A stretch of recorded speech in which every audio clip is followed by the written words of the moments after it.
call the Stuart Municipal Utilities meeting to order on Thursday, March 14th, 2024 at 5:30. We'll do roll call. Belden. Here. Jones. Here. Sherman. Here. Crawford. Here. Amy here. Okay, agenda and consent, the minutes and financial and bills. Motion to approve the agenda and the.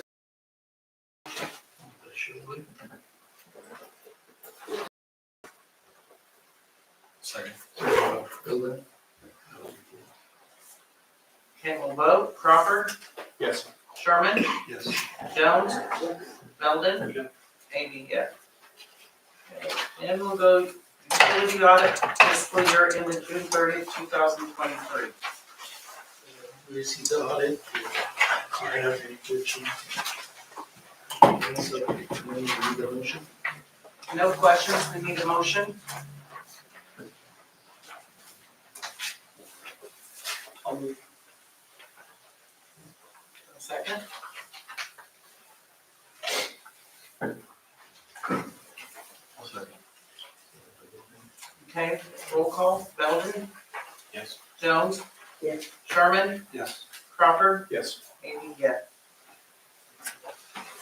Okay, utility property and liability insurance renewal, United Risk Services of First Main Street Insurance.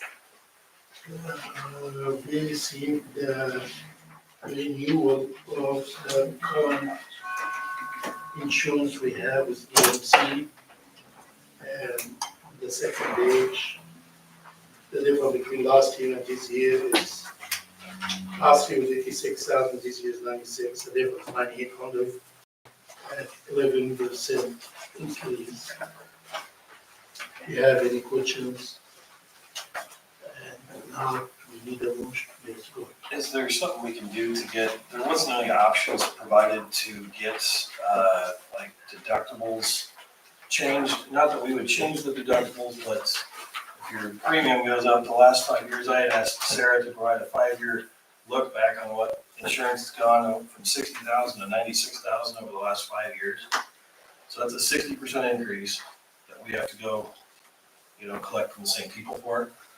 So I didn't know if there's a way we could approve up to the 96,000 and then have them provide us some alternatives or changing deductibles or other alternatives to reduce that cost between now and next month. Yeah, that's it. Yeah. And you asked for other bids, right? With that, You asked for other bids, correct? no, with the Oh, utility, okay. the utility authorities, Okay. it was 6. So, just so there's some sort of alternative that we can share. We Yeah, tried we've to. done that before. Okay. We approve it for the renewal, and we ask the company to provide us with some option to reduce the cost. And then just put on the agenda for next month to look at what those alternatives was. So approve it up to the 96,118, and then. Yeah. I don't know if there's other options besides deductibles that you can change or not, but. We'll see what's out there with that. So we need a motion to approve 96,118 for the renewal, subject to providing some, Deductible alternatives or whatever. some alternative for reduction, for Yeah. saving. Need a motion for that? So moved by me. Second. Okay, we need to vote. Crawford. Yes. Sherman. Yes.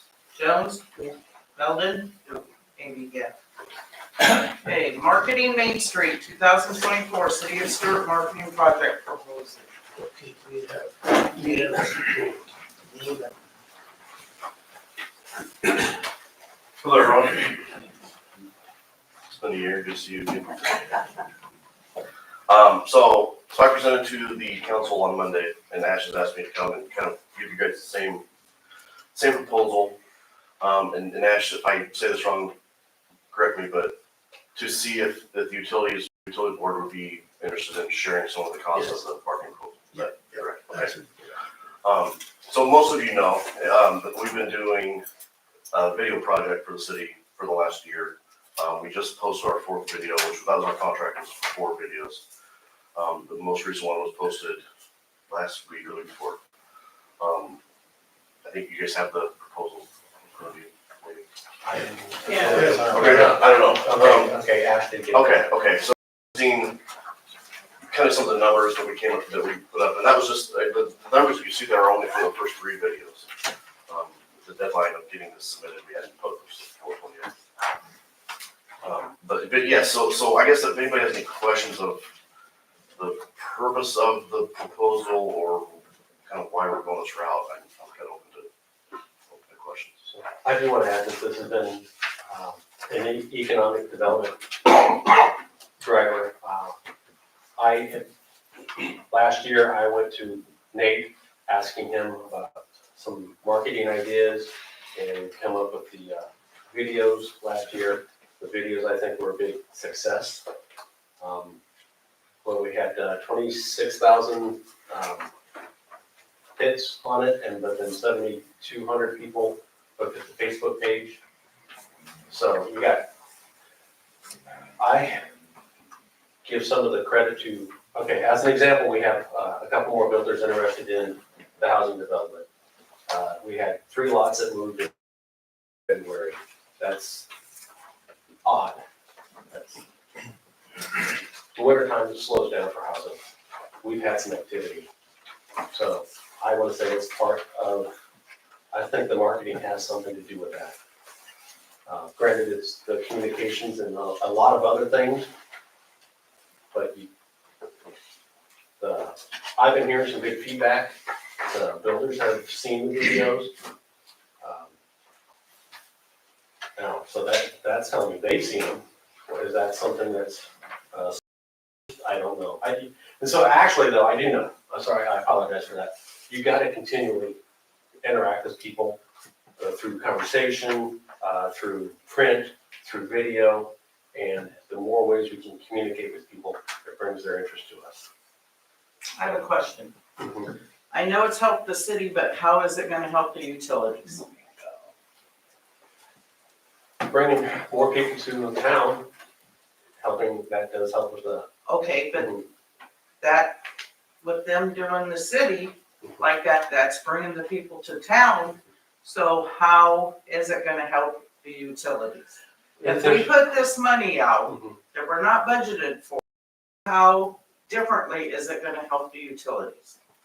There's no way to put one button or one finger on one thing.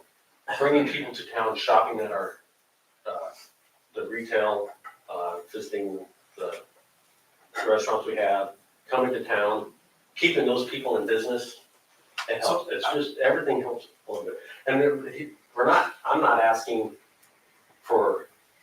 to pay for the whole thing. We're just asking for a contribution towards it. So how was this structured financially last year? It was city paid the full amount, Okay, so how much was the cost last year? $1,200 a month, 14,400. 14.4. Okay, so, and then, being on the other, I kind of echo what she's getting at, on the city side, hotel, motel tax, the TIF, I mean, to me, that is those funds are available, but, you know, on this side, it's hard, we just got a $10,000 deal on utility increase, or excuse me, on property insurance, not just to mention, we're gonna talk about, user rates on water. So, And we're not budgeted for this. I mean, I think it's a great idea that you're doing. I do. I think it's a great idea. But we don't have it in our to do this, and we've got other things going on right now. when a new home gets here, you've got, electric coming to the REC most of the time from the housing development, water coming to the utilities, and taxes, hotel motel tax, incremental TIF funds, all those other different revenue drivers on the city side that they're going to get out of that. And I understand what you're saying, it's impossible to be able to say how much is gonna come to. So, I guess I would maybe about the marketing of the project itself. We can answer those. If you have accounting or funding questions, those are for Ash. Well, and they've reviewed the budget and they look over those numbers, and so. I just was asked to present the project. And that's awesome. because It's I've a seen the great video. project. How that It is. gets paid and what portion of who covers what, I don't know. I get, the thing I maybe like to reiterate, and just as for the project as a whole, not necessarily for budgeting purposes or whatever, but we sent, in basically 9 months, 7,200 people to the city's Facebook page last year, which prior to that got 11 people a year. No one was even looking at this. Matt has done a great job of putting other information on there. And some of that is some utility stuff, but as far as information that just wasn't really getting shared anywhere. So we've kind of created this conduit to getting information from the city. And it doesn't matter if you're doing research on a new place to live or open a business or just a place to go buy a new hat, you know. You're doing all this research online and we're finally getting the city to a point where there's some actual stuff you can go and actually find. And so this video project is certainly a piece of all of this bigger wheel. Whether or not this particular contract, this particular proposal benefits 17% to the utilities, you know, I don't know how you would really ever balance that out. But in the sense of what Matt was saying of the idea behind all the marketing, right, is bring more people to town, spend more money here. Well, certainly in the wheel of economics, some of that flows back to utilities. So for the money side of things, I guess that's really all I have. But from the marketing side, I guess if you guys had any questions about how we're shooting the videos, what the themes are, anything like that. So is your option A the same proposal as last year? There's a 10% increase Oh, gotcha. in that. I mean, Sure. you know, there's a pretty substantial hometown discount built into that. So we're trying to Because you have costs stay on in the setup. business. Do you mind sharing some of that, so that's understood? You have setup costs to get those videos. Yeah, and I guess somebody here, some of the council, or I don't know, Dick was part of the last round of interviews, Corey. You know, I think they can tell you how our setup, you know, multi-camera, microphones, lights. It's not just, you know, me with a selfie stick running around with an iPhone. With a drone? Although, yeah, I mean, we have a drone. We have a pilot's license for a drone. So, you know, all these things, you know, it's not just shooting some TikToks outside the building. So I'm just throwing this out there. Is there a way to not flip this back to the council members that are here, but if the city came up with some sort of structure to ask us for participation, we could consider that as a black and white and say yes or no. But I mean, I don't know what the ask is right now, is what I'm getting at. Because I mean, the city did this last year, which is very good that they did, and the videos were great, but I don't know what the request is. Is it any participation that Any we've had? participation. Okay. That's really what, we did that last year. And the council is just trying to spread out the cost Yeah. between utility, city, and hotel and motel tax. I think Matt is gonna apply for hotel and motel tax, Yes. and we were hoping to get data to participate at any percentage. There's no set numbers really. And the council is not asking for any set of numbers, just any participation to spread out the cost. I mean, when our input costs from Xenia, I'm not trying to play the blame game at all, it's facts.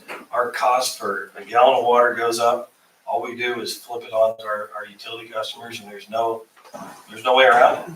You try to hide as much of it, bury as much as you can in your operation, and so it's not like we have all the levers that the city has. I'm not trying to put this back on the city, but there's more resources there, Kava, for you guys to. I would like to, this is not necessarily a question for you, but There's three of you, you guys can just vote this out. eventually understand that a large business comes into town, it's an additional 2% of our electric and water. We increase that. What does that do to our budget and our ability to spread out other costs across our budget and help our customers? Understanding that how the town grows and how that affects our budget goes into this conversation of how marketing and growing the town affects, what we might want to contribute to a marketing plan. So 2 examples of things that have changed this year in fixed costs as well, we're talking about insurance and Xenia. What is that, Bruce Newsom, what is his it's a state function, what is it? USDA. Our friends at SIPCO used to fund that bill. That got stuck with us, but we get some love out of it through some grants, like the revolving loan fund is a utility thing. So that was funded. Midwest Partnership as well, correct? Midwest Partnership, I think that's with state. Has that always been, okay. I'm just saying there's been some changes just from, people providing us water and electric. So I just have to add, I mean, that, marketing is hard. And, when I had my real estate business and handyman business, I advertised on the radio and I couldn't get that tangible thing I could touch to say that it was working. But then I would have people a year later say, yeah, I heard your ad on the radio. Well, I didn't advertise on for a year, but they remembered it. And it took them a year to finally call me up.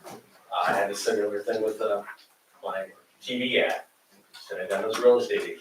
They said they'd seen me on TV. Well, I hadn't been on TV forever, but for some reason they remembered it. So, the state, Iowa State Economic Development, they've been sharing their videos. The touring, Iowa Touring, they've got them on their website, or they've had them on their site for a little while at least. It's been a while since I checked their site. But all these little things bring people to the community. So I guess, putting all that aside, there's economic development to me, the number one source is TIF, the number two source is hotel motel tax, and those aren't in this house. I'm just, and I'm not saying that if those are affordable options or whatever, but this is a project of promoting the community.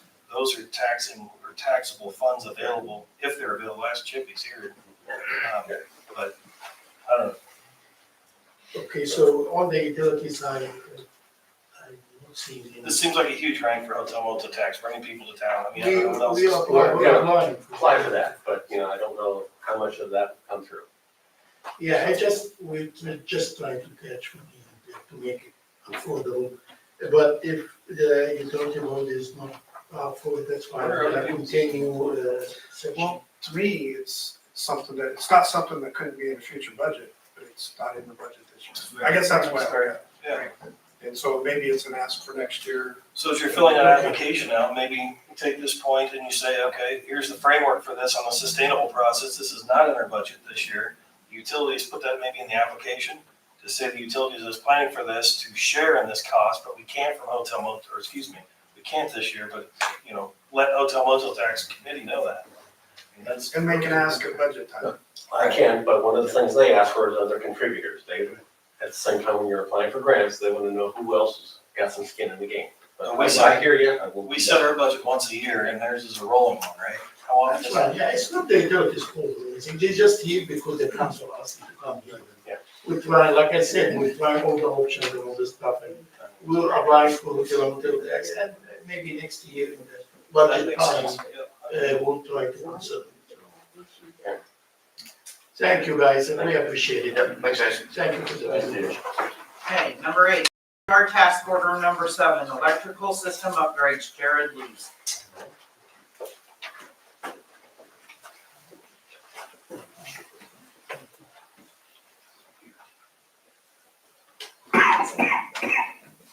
Plugged in.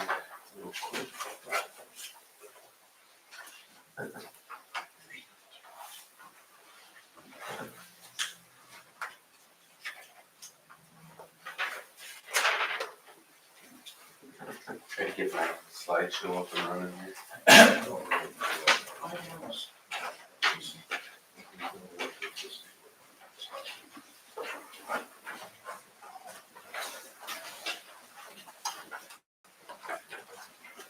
See that? Oh, okay. Yeah. Input button you touch. I'm really bad at this, Jerry. How are you at it? I just hit the input button and see what happens. Last time I just plugged in and it works. Yeah.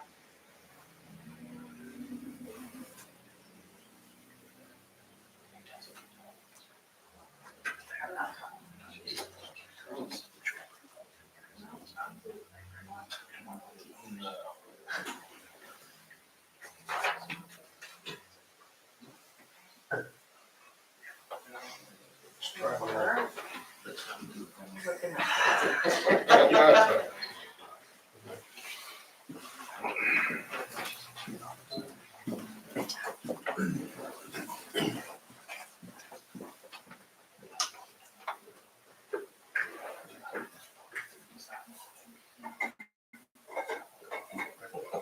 While we're waiting, is there a rough idea of the cost of what this project could be?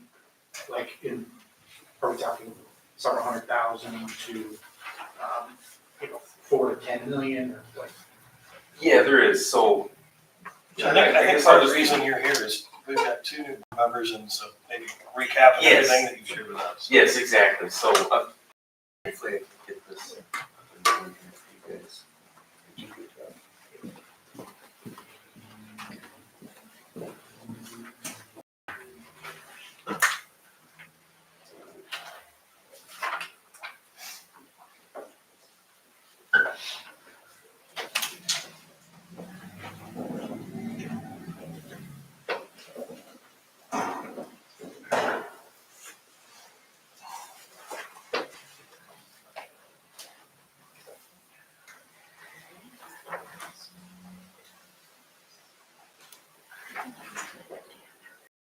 I don't know why. Is this, Is that your screen or my screen? well, No. I see some of my stuff on there, but Okay. this doesn't really look like right now I'm showing the presentation and it's not showing down there, so it's kind of, It's on your end. Okay. yeah, so kind of a disaster right now.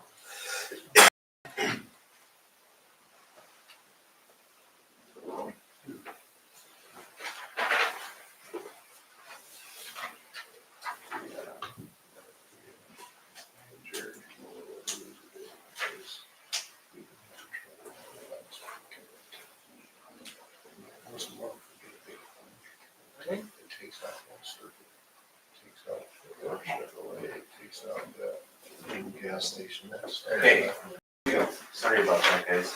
We had that issue before, Oh. and it did that. Okay, we're not gonna do that. We're gonna just do this. Okay, that's weird. He's not gonna talk.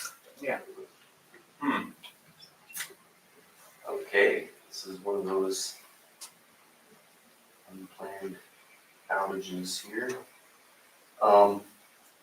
I don't know why that just went away on us. We had it there for a second.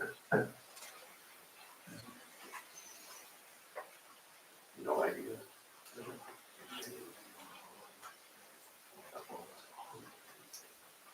Okay, so I had Can you 50. just talk about it? Yeah, I'm just gonna cut and run at this point, so Yeah. sorry, guys. Lights back on. it's not that riveting, so you're not missing much. Anyway, I'm with DGR Engineering. I know there are some new board members, so Pat thought it'd be a good opportunity to basically kind of recap the system study we completed last year. We presented in April of '23.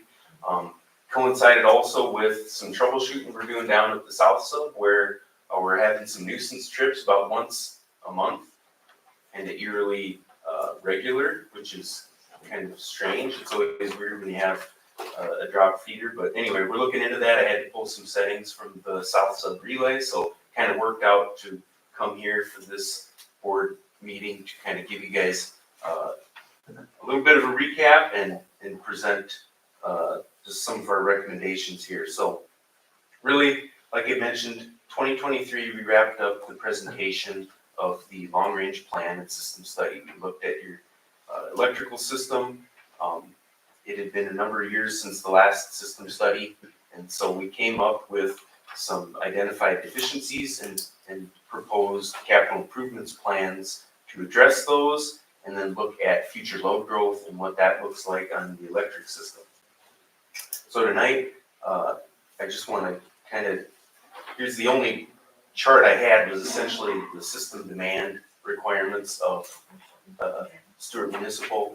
You know, when we're projecting out in 10 years, potentially about 4.7, 4.8 megawatt peak for your community. Today, you're right at 3.8 meg.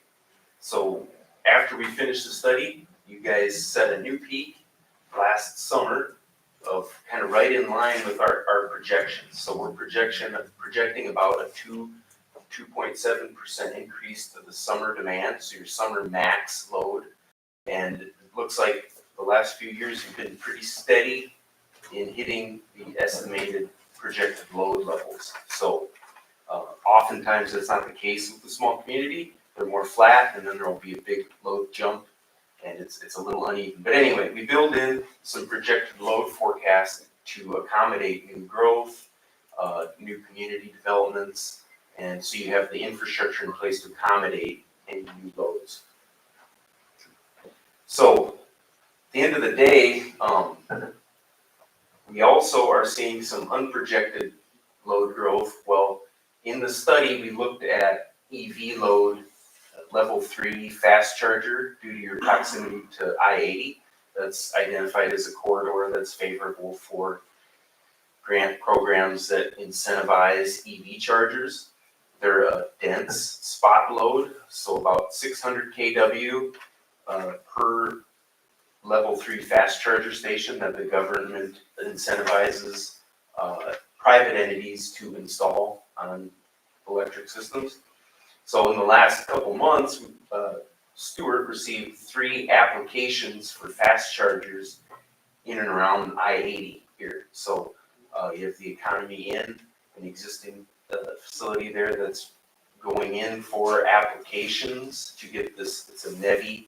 It's the National Electric Vehicle Infrastructure Program. And so they're incentivizing level 3 fast chargers across the United States. They really want to push transportation electrification, as they like to call it. So anyway, we looked at this. We looked at the spot loads being inserted here. If in fact they are awarded the application or the grant, they're all grant dependent. So they're not going to happen. You don't have to serve the load, but in the event that these applications are awarded to these 3 entities, they did say that they will be putting these fast chargers in with and requesting service connection.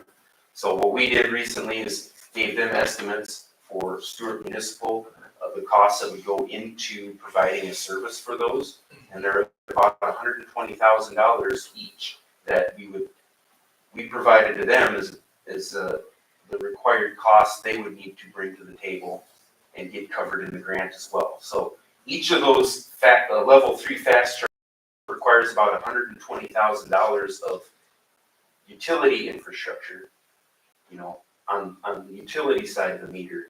Doesn't include the chargers and that stuff. So you're saying 120,000 by each developer plus yes, the plus the EV. plus Yeah. the charger. Yeah, so it's my understanding they take those costs and throw it in the grant. So it's my understanding that would all be covered by those applicants in that grant. So anyway, that did take a little bit of analysis. In our study, we accounted for 1 level 3 fast charger down there. Long story short, I don't expect all 3 of those to be approved and go in. I mean, it's possibly 1 or 2 maybe, the new Quick Star, or the Quick Trip, whichever one, get confused. But anyway, that's a new facility. I'm guessing, that's a possibility. They also do them up in Minnesota too. So anyway, we looked at that, and I guess it kind of it surfaces the fact that EV stuff might be coming soon. Just another component to your guys' electric grid. You're on I-80. It's a favorable corridor for Iowa to incentivize the EV charger stations. It's just another consideration to look at. And if I had my slide, I could show you where they're going in or where they're projecting to go in, but there's one at the Quick Trip in the southeast corner of the I-80 intersection, and then the Economy Inn, and then there's another one at the Motel 6 that they want to put in there as well. So don't know if that'll happen or not, but at the end of the day, after we looked at the deficiencies in the system with the initial study, you have an underground distribution system. It's all converted to 12.47 kV, so the higher system voltage. Your remaining 4.16 facilities 4.16 kV facilities are essentially very limited at the existing north substation. So the existing switchgear is maxed out at 600 amps for your tie to the system. So the max that it can serve through that north plant tie is roughly about 4 megawatts. So you guys are right there. You know, we expect probably 4 megawatts hitting that peak this summer if you continue to add just your steady growth. Doesn't include 3 EVs. 3 EVs would bump that up about another meg or so. So that's something we're looking at there with Pat.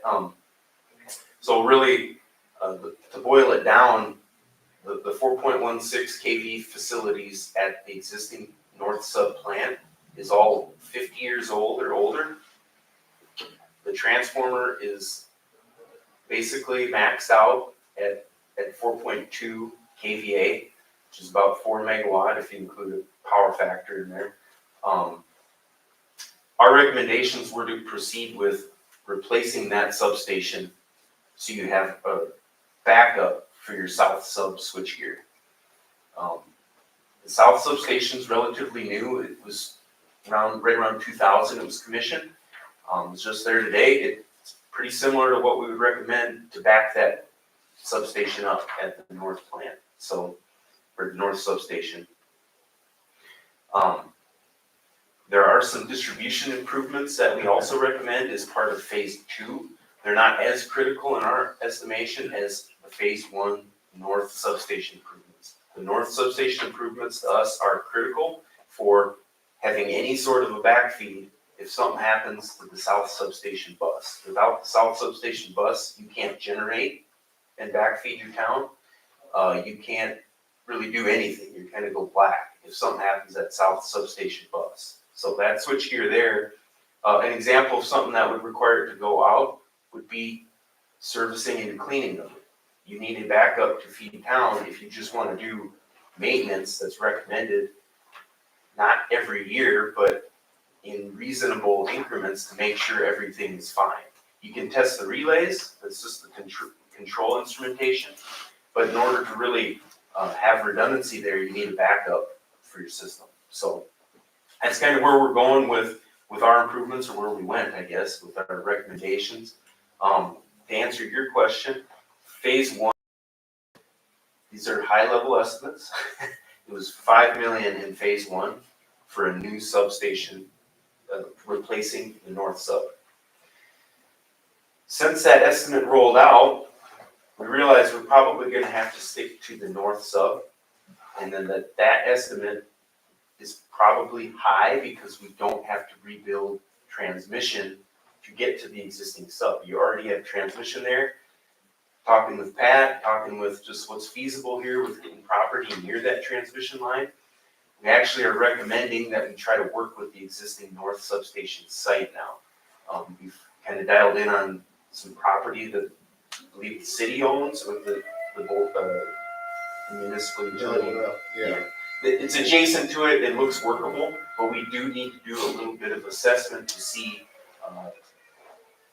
if it's gonna work. We gotta drill into the details here to try to trim down some costs on this phase 1 estimate, which is actually, if you're to do a greenfield site and have to build transmission to it, this estimate is probably accurate, $5 million. If you can do it at the north sub site and probably not do everything we would recommend, but to get by and to get the capacity you need to get the distribution interconnections, we can try to work on that number. You know, try to drill that down as far as possible. What's your ballpark say on this? I mean, it'd be probably,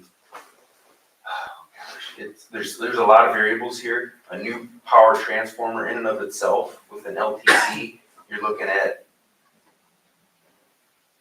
1.2 million, just the transformer. You need another switchgear control building,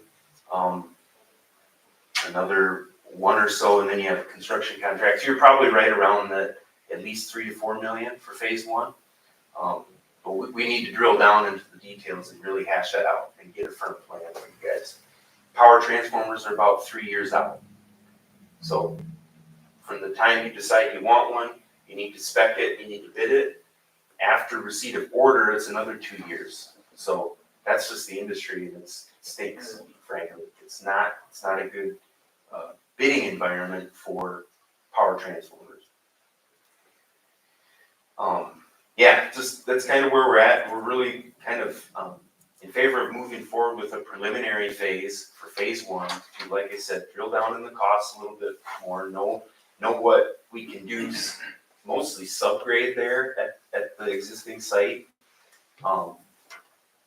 Just gonna need to work with Pat to really figure out a good way that we can make a safe site. It's a pretty compact site. That's why it wasn't the initial desire, because it's in a very small footprint, we'll say.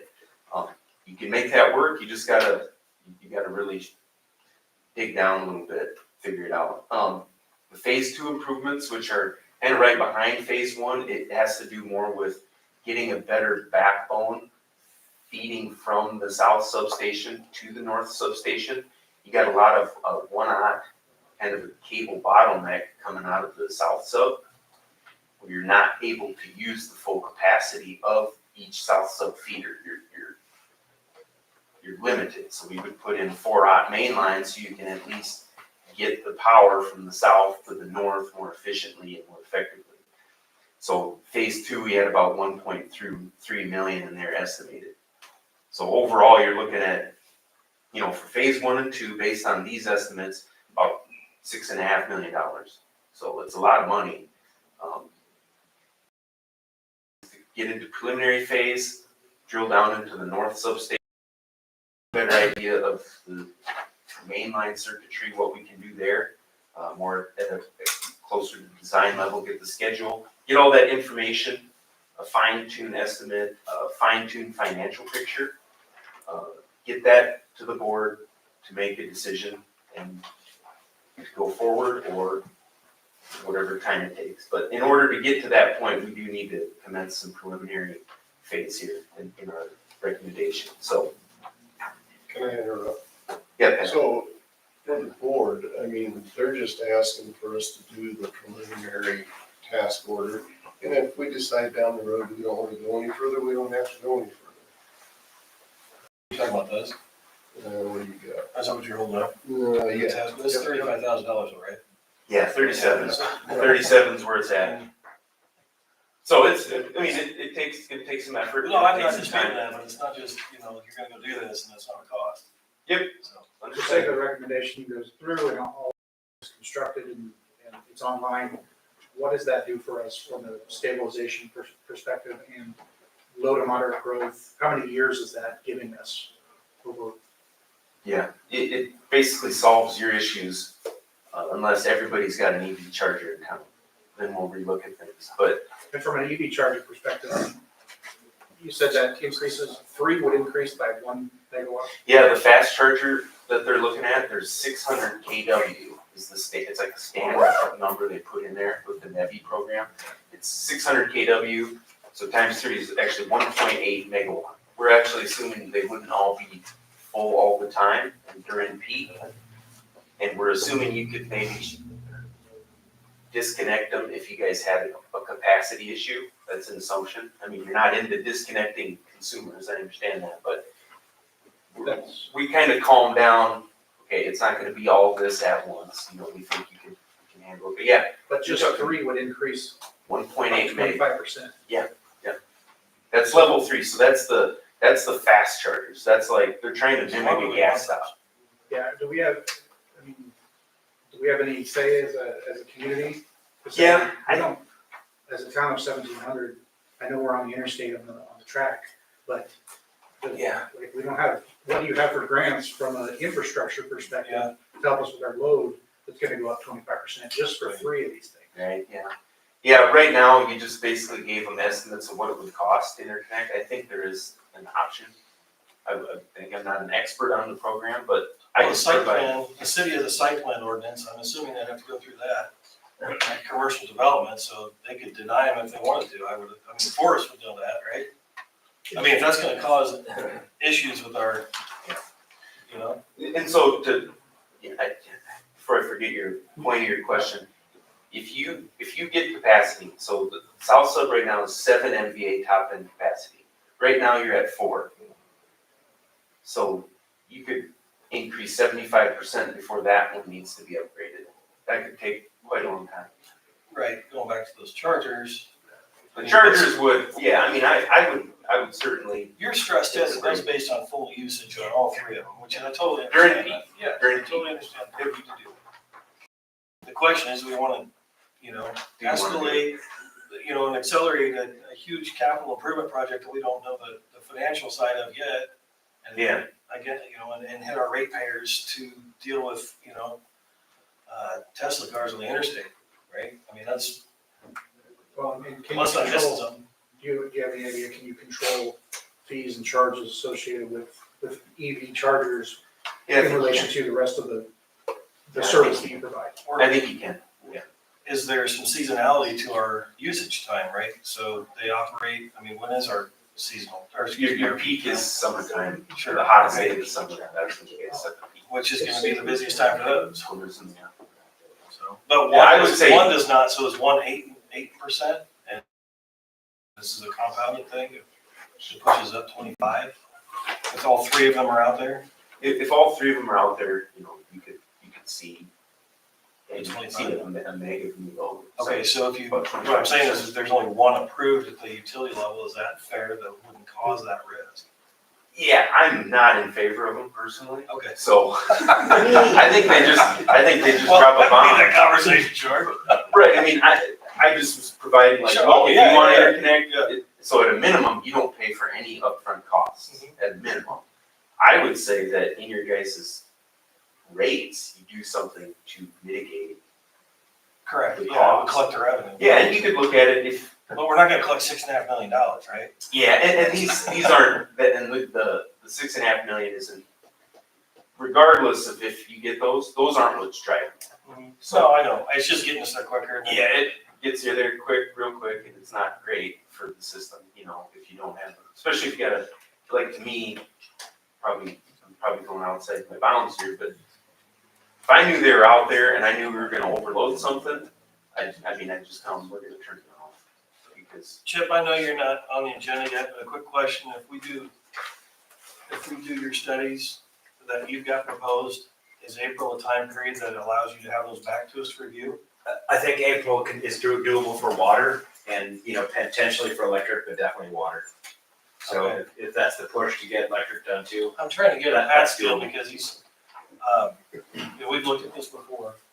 And so it's just out of priority to try and figure out the financial side of it. And so I'm trying to figure out is May a time period that we can look at this if he gets a chance to do a rate study for. I don't think he's here tonight to ask for any commitment. yeah, I'm just asking for the approval of the preliminary phase, We have that question. so, go ahead. Jared, with this EV thing, there's significant costs there. But there's also, some rates to be gathered, some revenue to be gathered there as well. Is this something that you would recommend the board add an additional rate classification for just EVs? Yeah, I'm not an EV expert, but I certainly would if it was my utility. I would look at doing, they're a different sort of a load, so I think they'd warrant a different classification in the rate side of things. I think that'd be reasonable. And it could. And it might be an interruptibility factor as well. If they wanna run on all the shoulder months, all you want, but Yeah, at peak time, maybe you just say, you gotta sign this interruptibility agreement, that says, if we have to, we can disconnect, and that might be fine. They do that with crypto loads. or just limit the number that are there, right? Doesn't that make? Yeah, you can do that Just too. limit it to one, versus 3, I don't know. And I don't know what they're looking at for awarding these, like, I just don't feel like they'd award unless they're That's just a lot of flush with cost. cash. Yeah, exactly. Like, why would you put 3 of them right here, like almost in the same spot, when, Tesla stock's not too hot. yeah, I don't, so I don't know. So me, I'm like, they're kind of doing the EV thing backwards in my opinion. Should be from residential out. So, is it okay to wait until May? That's what plans. Yes, I'm just trying to get a discussion going to try to find some progress on what Pat's wanting to do, but also approach it from revenue side or the rate side, so we have the math behind things before we know what we have to spend before we spend, that's all. Yeah, so I guess I'll just kind of finish on this and then any other questions, but essentially what we wanna do is drill down the scope so you can input to your financial model. Historically, we've kind of looked at the rates for you guys and, we've put together cash flow statements as, that'll coincide, and we actually have a task to coordinate with financial advisors with specific conversations with Chip in mind. So really, we're kind of just prepared to get going on this. We could potentially get you guys some better financial data so you can fine tune that financial picture. And I don't, we can't get this stuff done in the next 2 months. This is gonna take some time, so, I mean, I wish we. So what do we get for what's $35,000 buy us? Is it a very drilled down, detailed type of? Yeah, it basically sets the table for what the project's gonna be. Like essentially, we'll figure out how many switchgear bays you need, what's the square foot of the control building that you need to house the switchgear, how many control panels do you need? Do we need to upgrade SCADA? Is the existing SCADA system okay? We would look at what are some of what's underground there? If we tried to put a foundation under there, what are we gonna run into? And is the existing concrete foundation, is it adequate, or do we need to replace the foundation because the new transformer will be larger? We'll also look at just space considerations, look at clearances. We'll put together a site plan that shows where the equipment will go. And then once we dial that in, we know that we just gotta then really drill into specifications, bidding, construction documents. So until we get the site squared away, we can't really go forward with any of the actual bidding specs and documents. So And so this number doesn't change? Is it closed at 35 or is it open? it's an estimate. It's a high estimate, I like to think. We generally don't blow the preliminary phases. We don't blow phases in general, but what I'm saying is that we try to figure for what the max effort's gonna be. So if it's gonna be more than that, we'll let you know ahead of time. So it's just an hourly estimate, because if we get into more detailed discussions or we need to look at something, we don't really know what that looks like. So, And what's the proposed increase in capacity? that's the other thing we look at is sizing the transformer properly. We look at, do we need to go with the 5/7 MVA, or do we need to just bump up to the next 10.5 MVA? And what is the cost difference there? What's the size consideration for that? We would go at least as big as that one, and then increased capacity, you would get at least, this substation 7 MVA, you would at least go that or bigger, so probably 10 MVA is what we'd be looking at. So basically, you could double your load at that sub. You just have to look at maybe doing something there in the future when that transformer becomes 4 years old. So it's something you can't just, it's not good forever, these transformers do age. 40 years old, probably need to look at replacement. So What is the life expectancy? Yeah. This one's half its life. This one you said is 50? that one's over 50. I think was put in like 74. It's right at 50. So Switch gear and stuff's a little older. So what's the life expectancy on something like that? If it breaks, you fix it, or? We've seen them go at 10 years. We've seen, a lot of times it's the LTC, the load tap changer, the moving parts, where the voltage regulation occurs. Those are ancillary parts that support. It's attached, it's integral, but it's a separate tank with gears and contacts. It's the moving parts. That'll probably won't last as long as the main tank, but they tell you 20 to 25 years. The industry's been getting 30 to 40. And there's some 50-year-old and 60-year-olds out there, but that's really kind of pushing the And how much better is the technology today than it was 50 years ago? It's better. Relays are a little bit better, but it's pretty much the same technology. Like, it's not a lot different. More efficient. Hey, so I'm gonna throw this back at you. So washing machine made in the seventies, the last 30 years, the washing machine now is electronic. So there's some of that going on too, like Oh, they I'm don't, serious, is that one? now they have, is that- now they have software programs that really,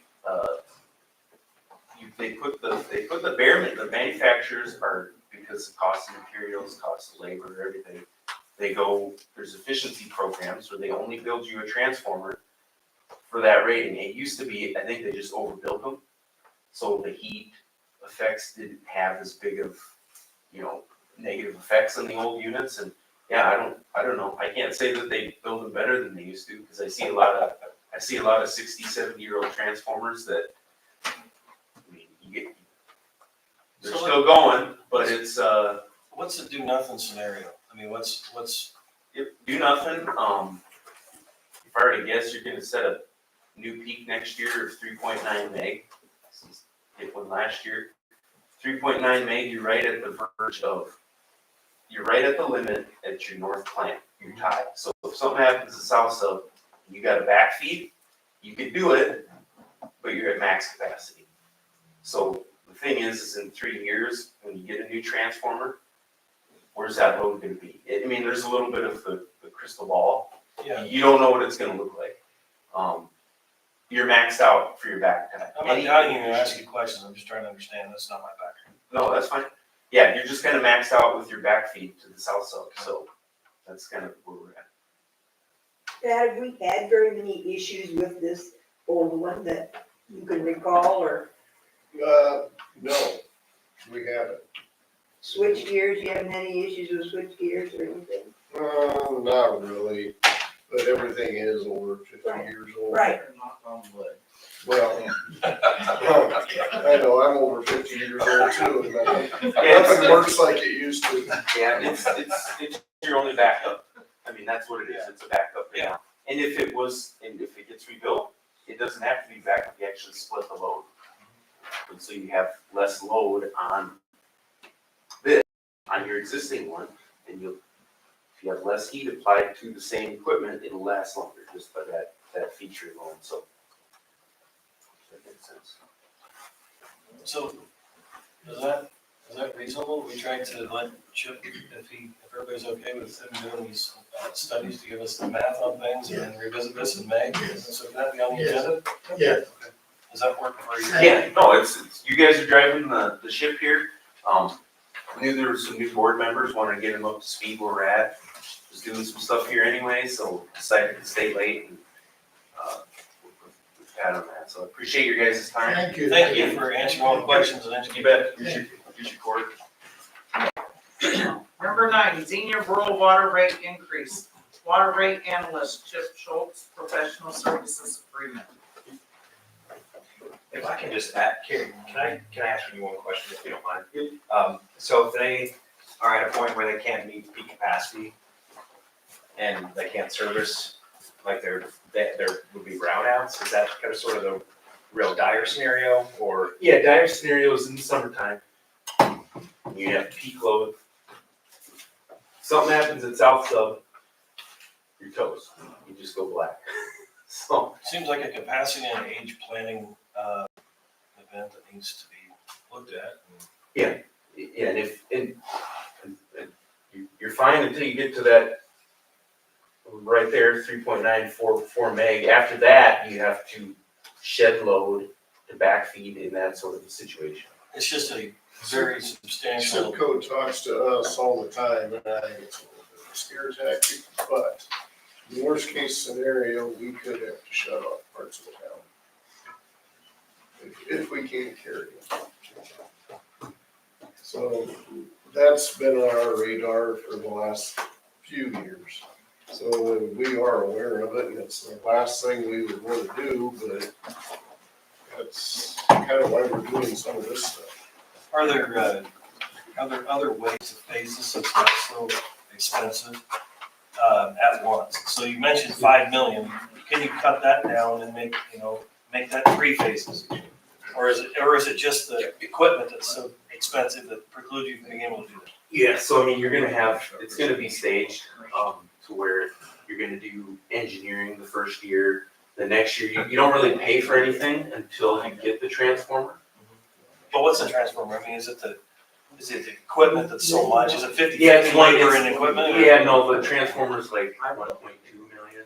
Okay. The switch gear is like 600,000, the building is like 500,000, so you have, they kind of happen close to the same time, but it's kind of spread out over 3 years, really. But can you do part of those items, or is it just? I think do you it all at could, you once? could stage it, it would just be a little more complicated to have a contractor involved with it.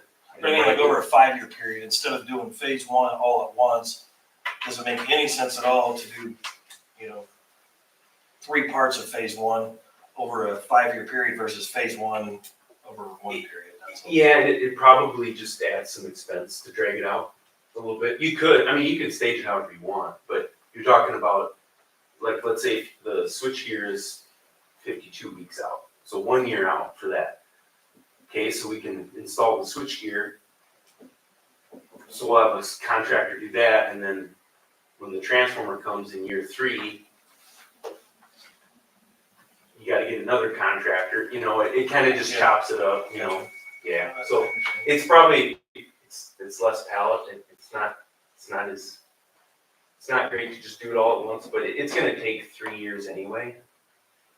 So if you stretch it out a little bit further, you're just gonna probably get another contractor involved and might just add cost at that point, So it's a good question. are those costs? I'll let, I'll ask you a little bit. No, go ahead. Do you want to go on any more on that? Well, or just do you as wanna- we're looking at those professional service agreements, I mean, can that be incorporated into that? Or are you already planning to do that? I'm planning to do it, so that's why our work should kind of go in tandem, I think, really. So looking at what the costs are, the scope you might proceed with for electric, what might be funded with cash, what might be financed. Your existing 2017 electric debt that was originally issued for a little bit over 5 million, that is callable next year. So that can all be structured, if it does make sense financially, you can structure that into one debt, if you do a financing next year. Are there any grants available for, maybe you already asked this or someone did? Not that I'm aware of for, Stuff comes out with tough deadlines and some really strange requirements. It's hard to say. We've not been super successful in getting grants for small municipal clients historically here. It's kind of constantly changing. And I'm not trying to drag this out, but the utilities is able to acquire that USDA funding. Is that available? Is that something that's a resource? not for electric projects. It's, the federal government just hasn't had that policy. So. Yeah. So I'll get right into it. So there are two professional services agreements that were in your packets. One covers water only. That's the more, I think, time sensitive, or that became more of a topic first. Maybe they're both time sensitive. So one is electric and water, and one is water only. Our rate analysis is more broad and just takes tweaks that are in place in your existing user rate structure, the base charge for water, and then per 1,000 gallons, and then looks at a meter charge for electric, and then applies a rate adjustment to the per kilowatt hour charge. What DGR does for their rate studies is more specific and technical and more detailed. Ours is not as detailed as theirs. So if we did anything, to whatever extent, would be in conjunction with them in terms of the project cost. And I'll just offer this respectfully, you should probably also have them do an electric analysis as you work through the scope of the projects you want to do. I can do a generic introduction, that's what these would cover. For some of the folks that are on the board, in 2022 is the last rate adjustment for water. That was completed at the time when the board was planning the water financing for the tower and the water main replacements. And you have a sense from that point, the existing board members, what that looked like. This would be similar to that. And it would take into account the USDA long-term debt. the long-term USDA debt will have two pieces.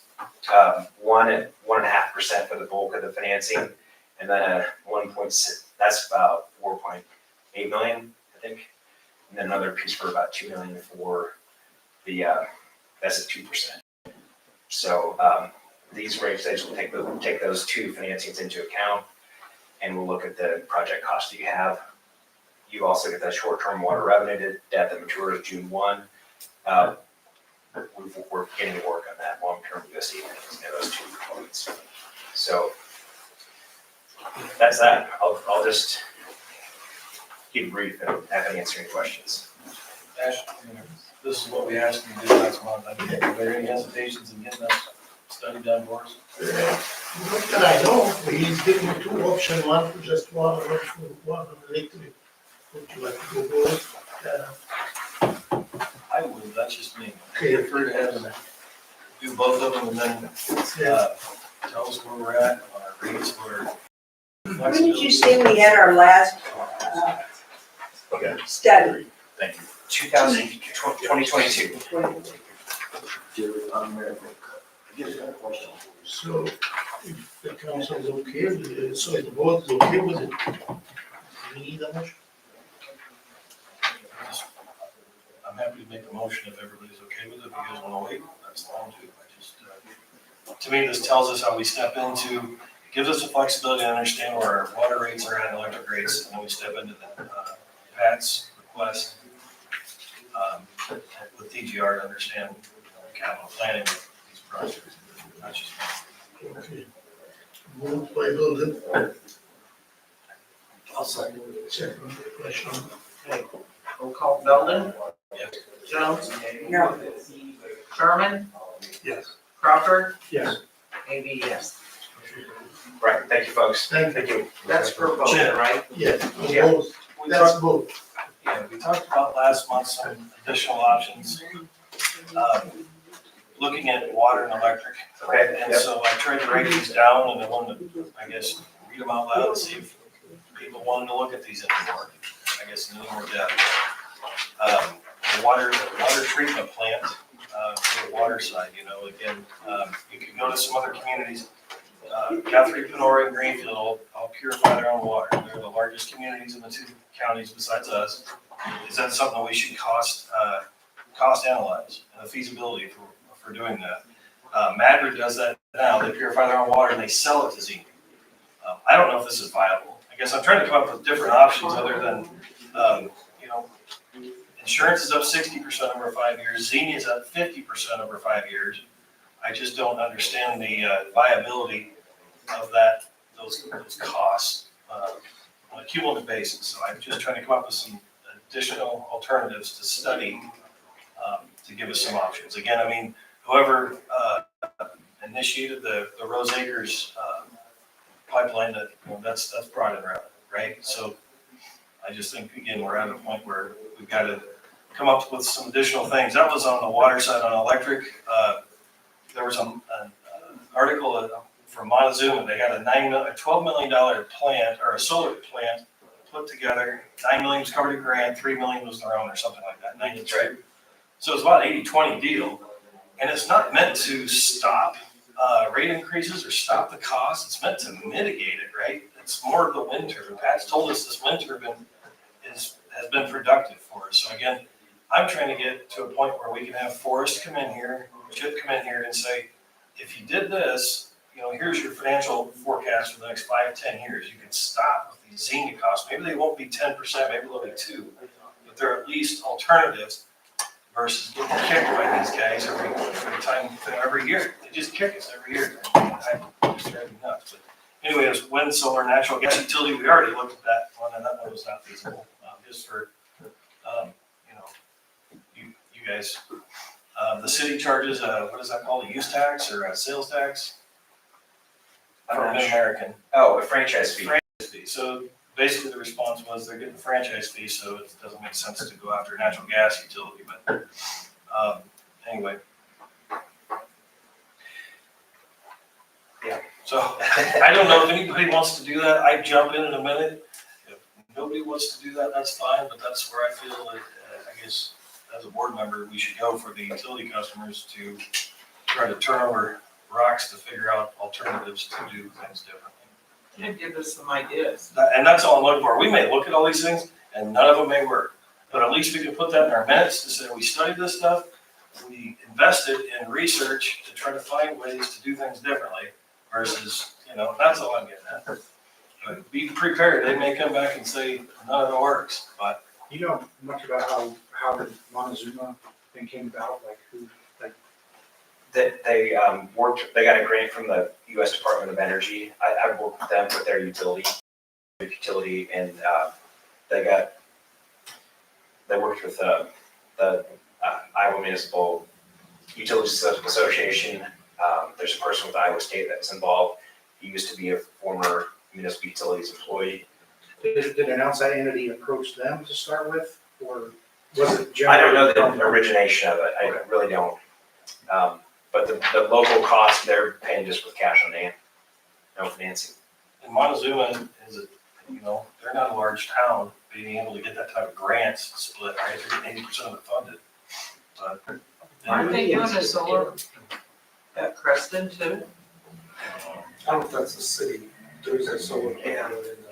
Is that with the city or is that just, I'm not sure about that. You know, that one west of Corning, that's a SIPCO solar, I think. Is that right? That's one I can answer. I'm not sure about the one in Crescent. So, and I'm not That's a trying pretty big solar field west of Corning on Highway 34. I'm not trying to be overly direct when I say this, but it is what it is. So if you guys come back and you say, you and Forrest go off and study this stuff, the type of input or information I'm wanting is how does it feed into our business that we have today? What does it do? Does it reduce costs by X percent? You got your budget model, right, for the water fund, right? Right. So if you put a water treatment plant in there, how much do we save by doing that? We borrow the money for it and you fund it, it doesn't work. So we throw that one out. We'll go right down the list if there's other ones. And you guys have maybe run across other ones. That's how I was looking at it as a same type of an agreement. It's a professional services agreement from Forrest and Chip to study this stuff.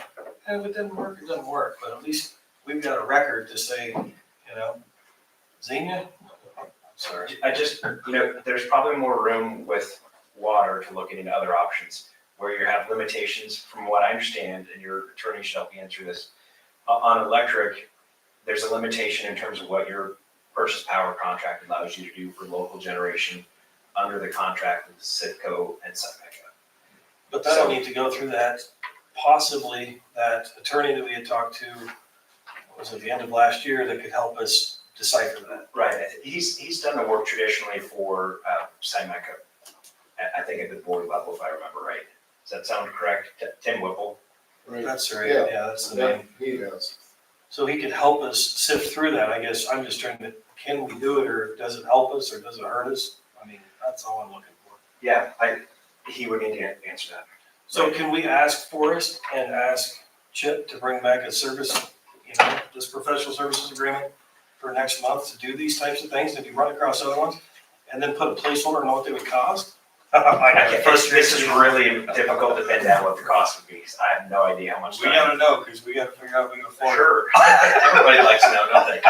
I do anything for 20%. Yeah, exactly. Insurance. There you go. Sure. Every dollar you save us, yeah, exactly, at 20%.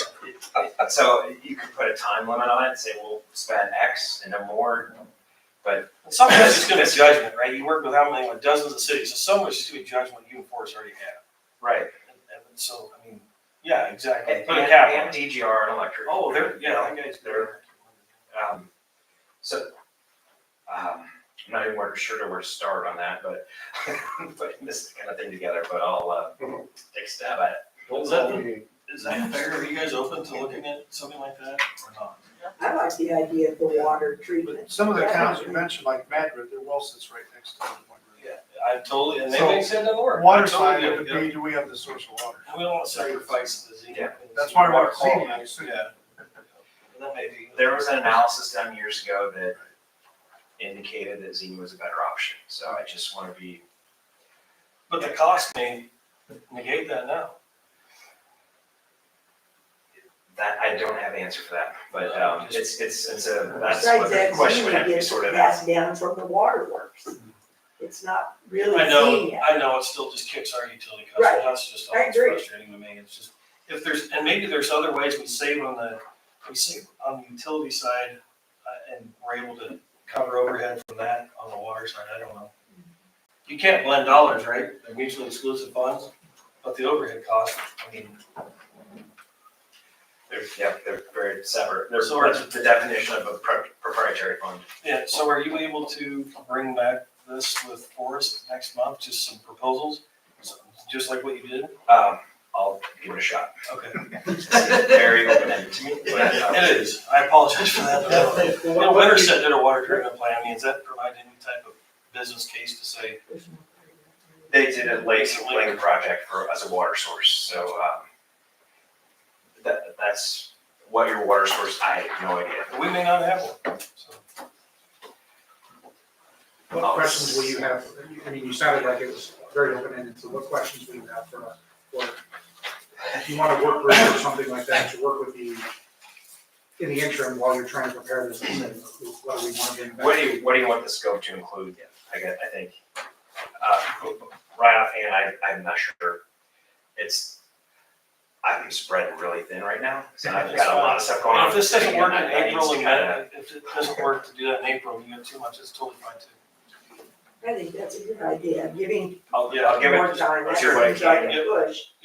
If you're focused on water rates right now, I would just politely offer, let's get that done, and then we'll open it up to these other, because, I can't clone myself.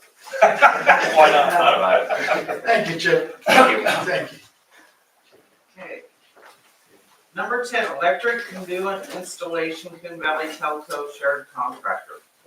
Electrical conduit, so as we all know, Coon Valley's gonna be putting in fiber.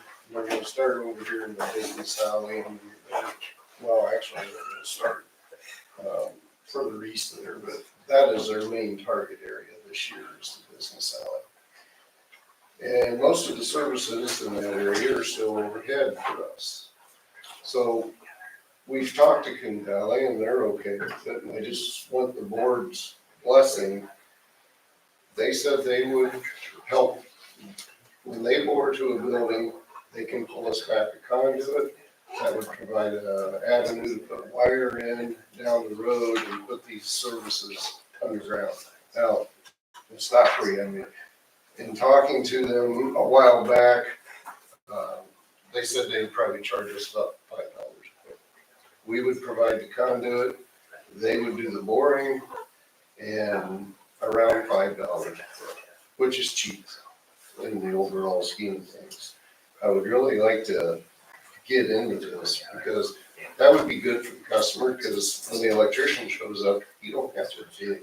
All he's gotta do is put the wire through the conduit, which is easy, and then you work on their end, putting it in the building with a breaker box and all that.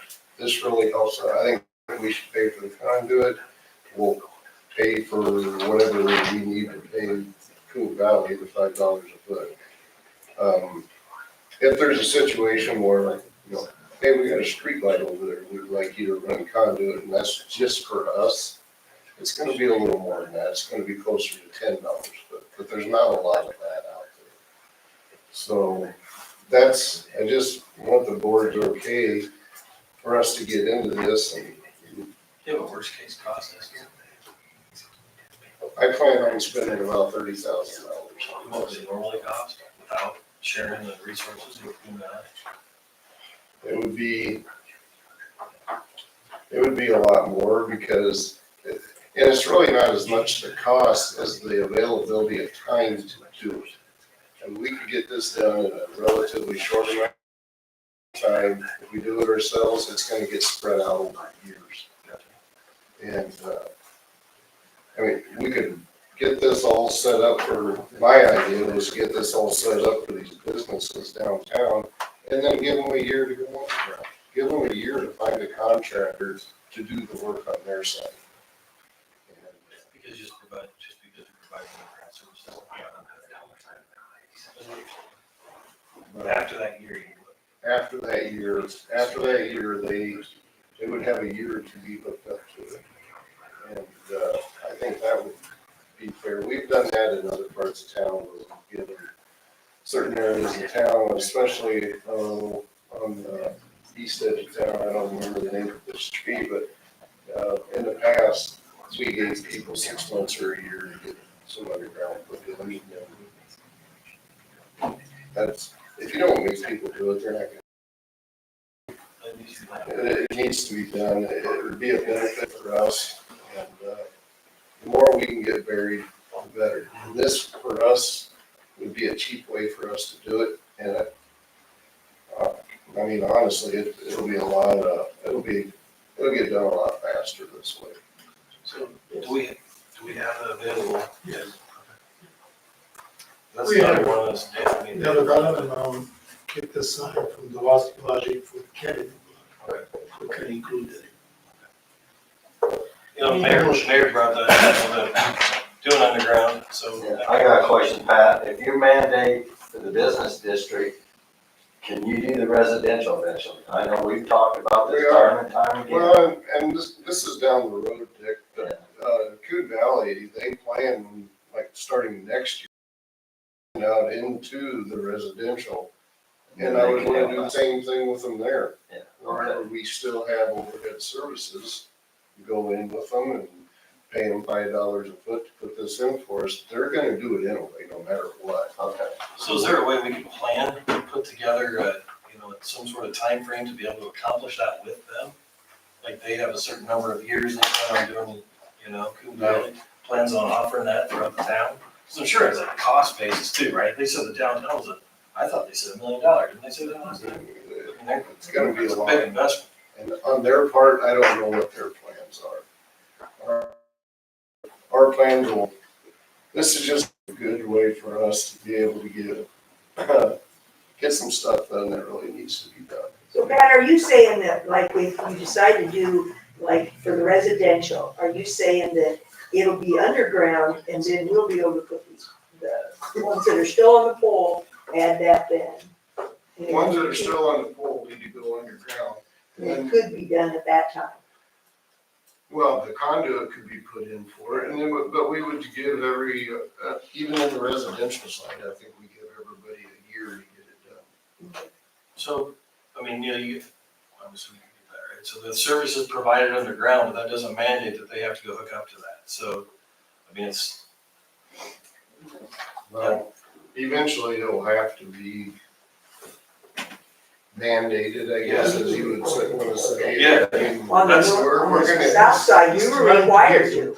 Yeah, no, I know, what I'm Even saying if is, you I had think, an agreement, I think, But You were required it's to. like, I think it I makes think we complete sense, give me a year, but how do you, I was just trying to get at how do you grow that to, he's brought up, do we have a plan to put the south side's all underground, so do we have the same type of plan, or can we develop a plan to do the north side with a time window of, a year, and then is there, if it's done, if we have to hire somebody to do it, or if we do that, then does that transfer to a cost to that utility customer for services provided? Right? I mean, would. yeah, that's what I'm getting at, Yeah. so, Yes. It I would. mean, that's I where. mean, it's so much to me- different now than when the south side went underground, because when the south side went underground, it didn't have all the rules in place that there are now. There was no state inspector, nothing had to be inspected, you could have your cousin come hook it up for you. And it's just not that way anymore. But we would have the way of either us doing it or we hiring it out, or us hiring it out and then assessing them on their bill over a certain number of years. Is that how that works or what? Like it's not. What's that? The way you have in mind. So we either offer Just them. phase it out. Yeah, but that's what I'm trying to get at. Is there a way that we can develop a plan? Yeah. That gets us, to 100% of the community being, Yes. that's all. Well, that's what I was shooting for. Yeah. Brian, I just don't write things down, they're all right there. Yeah. Okay, for this specific But if issue, the board's okay with that, I would like to proceed with this. we're gonna need a motion to have it in a minute, that you gonna proceed with the creativity service recommendation. I'll Yeah, make a motion, it's a good idea. yeah, can we put in there also, there's a cost savings Yeah. Because of, partnering with Coon Valley Tucker. Yes. Moved by Shirley, I'll second. second again. Belden? Jones? Yes. Sherman? Yes. Crawford? Yes. Amy, yes. Okay, number 11, Snyder and Associates, review and approval of evaluated water storage tank application number 11, Caldwell tanks. Let's decide the issue that we have, which is just a conflict. So, we need a motion to remove it. Just skip that Well, you could. I'll make another. So moved by Kim, Second. Crawford? Yes. Sherman? Yes. Jones? Yes. Belden? Amy, yes. City administration report. okay, I'm gonna make it quick because we gotta go into closed session up on that. So we look at the financial statement, the first page.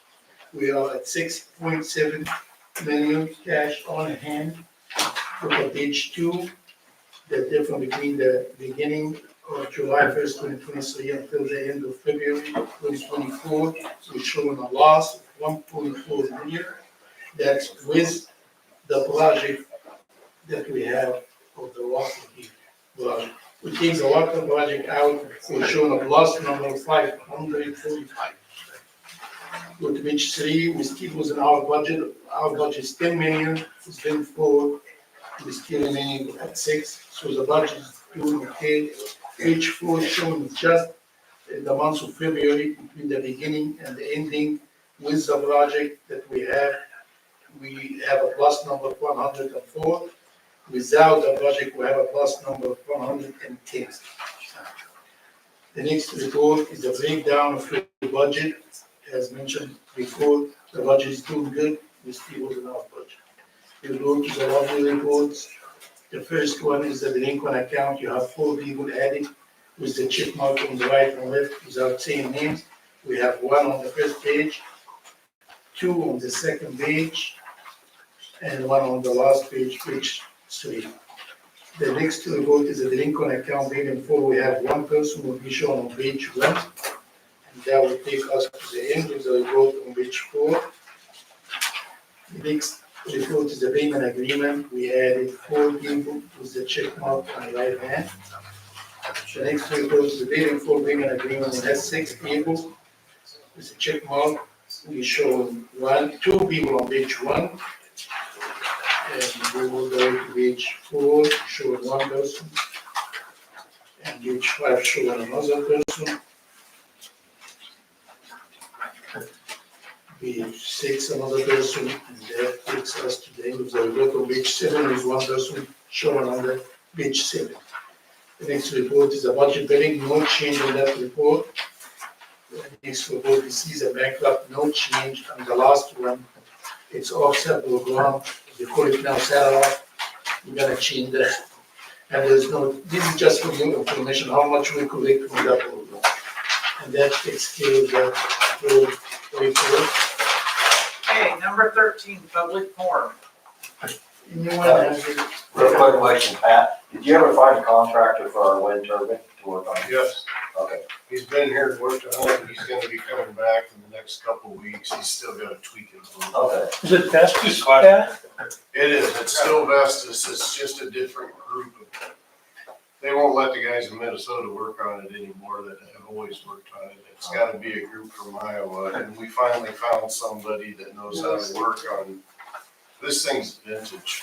Yeah, I noticed the last couple of days it was running. So. Yeah, yep, it runs when it wants to now. It doesn't always run when it should, but they're gonna come and do a little more work on it. But they did the annual maintenance on it and everything the other day when they were here, so that's why there was a Vestas pavement. So Dustin's not afraid to turn it on anymore. Any more? Right. Any more old business, public forum? Yeah, I have comments, yeah, so I won't keep this long. I wanted to comment on the situation with alternatives for water source. And I think those are great ideas for you to look elsewhere for that. But just remember, you've got probably one of the best water sources available with Zenith. And Ben, you can correct me if I'm wrong, but if we went away from that, our options are not real good for water. And yes, we would have to have some kind of a plant to do that. But you're still not guaranteed then that you're gonna get as good a water as you got now. And if you read the papers in some books that I've read, that water's getting short in the state. And it's gonna continue to get short, and that's gonna drive the price. Not only that, our state government doesn't seem to be real interested in cleaning up the water in this state. And until they do that, our water rates are gonna increase, they're gonna go up regardless of what we do. So I guess, a bird in the bush is whatever it is. If you've got a good source of water, I would make darn sure that I was gonna, the only call I got in the entire time I was on the utility board was from several customers. 1 month, we decided we're gonna use the water from the Redfield wells instead of Xenia. We thought we could save some money that way. The only time I got a call, what did you guys do with the water? Was, surely you may remember that. It was, they were not happy with it. And if you did that, you have the potential of everybody in town having to buy a water softener. And you have the potential of the water still gonna increase. Water rates are gonna go up. I don't care what you do to mitigate that, they're gonna go up. So just my 2 cents worth. Thank you, John. So as Chip and Forrest get into these evaluations, I'd like to get a joint meeting with these things, just so everybody's on the same page, so.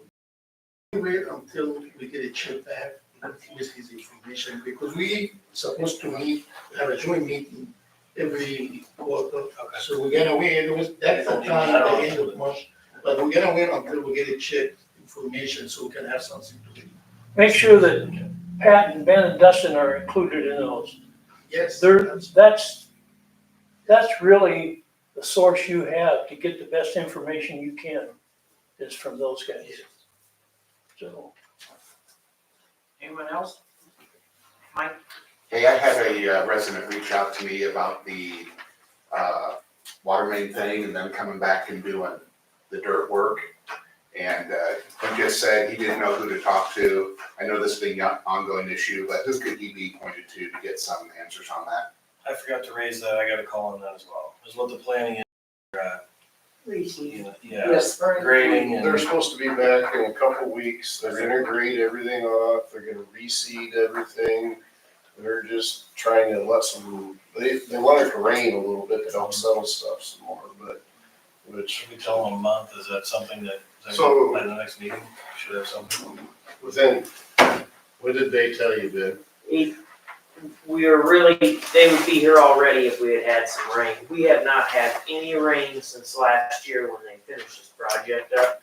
So he basically said, we'd like to give it a couple more weeks. If 2 or 3 weeks passes, we haven't got considerable rain, they will be back. So I would say within a month, they will be back within a month. But you guys are talking to them consistently, Yeah, I just talked to him 2 days ago. okay. And I just try and assure customers that they are gonna, will be back, so. but Ben, let me ask you a question here. If it doesn't rain and they come back and grade that stuff, you know as well as I do, that's gonna settle even more. Yeah. Will they come back and fill that in then, or? Initially, I think, talking to the engineer, we can probably get them, if it happens within a short amount of time, we can probably get them back to do a little more restoration, because I know if initial seeding doesn't work, they're required to make a second effort on that, but ultimately, with the project this big, we will be filling in sinkholes for the next 10 years. Yeah. That's just the nature of the beast. It still settles in my front park, and they did that in 2005, so we're talking about such a long journey. Okay, thank you. I got this shirt, I gotta get something updated, like and This it's is not in now. It's a rate, maybe this is for Chip, but, Or should they? How do we see that? it's just, it's older, so there's something we can get that is up, right, show a kilowatt comparison. It's good information. But I don't know where to go to get it stuff. Okay, You guys want a closed session? We are about to go into closed session, to discuss. Let's get that electronic. Get that electronic. Okay, we will make a copy then, and I'll give it back to you. I've got 2 copies. You got the document. I will, we will see what we got it. We'll get it. Yeah. Okay, now, we need a motion to go into closed session.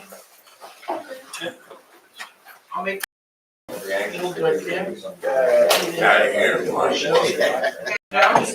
That's the Yes. cue, huh? Yes, it is. Robert, Yes.